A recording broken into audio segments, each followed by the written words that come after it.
Okay lang po. Apo. Rolling.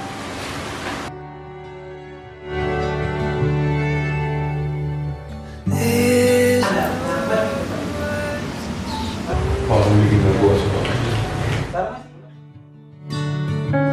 What do you love about her? Na hindi siya gaano na yung super pag may ginawa kaming masama, hindi siya gaanong nagagalit, ganon. And parang hindi kami naaano sa kanya, natatakot ng super. Yung parang malumanay pa rin yung voice niya. Pagiging mabait niya po, and kahit na nahihirapan ako, na kahit hindi niya alam yung gagawin niya, na kailangan niya pa rin akong turuan like that. Kahit malungkot ako, na kahit minsan na papatawa niya ako, yun lang. Siguro yung pagiging humble sa pagiging outgoing niya. Siyempre, bilang lalaki, importante yung ganun. So, ayun po.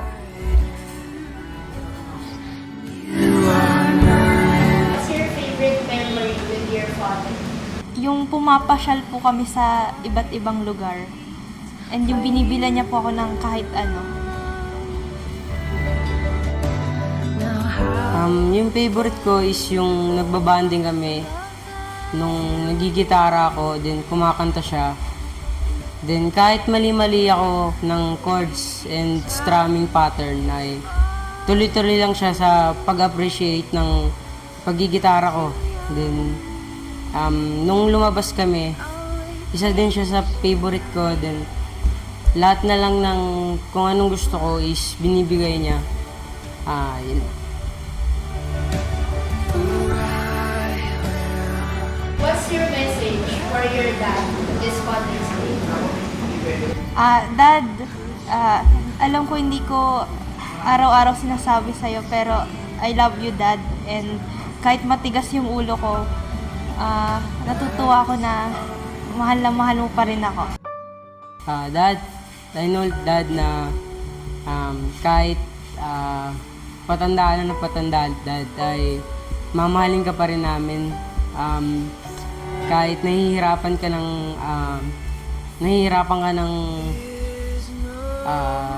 turuan kami ng tamang landas, Dad. Kahit na nahihirapan ka na din sa amin, Dad, alam namin na kaya naming mahalin ka ng sobra-sobra. Lagi kang mag-iingat ngayon. Happy Father's Day, Dad. My message is, thank you, Dad. Ayun, so, thank you sa sakripisyo, siyempre. Alam ko hindi madali maging tatay.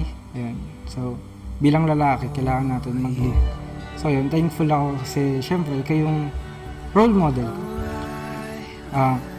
Ginagawa ko yung best ko para maging katulad mo. So, ayun yung message ko sa continue to do na kung ano man yung ginagawa mo.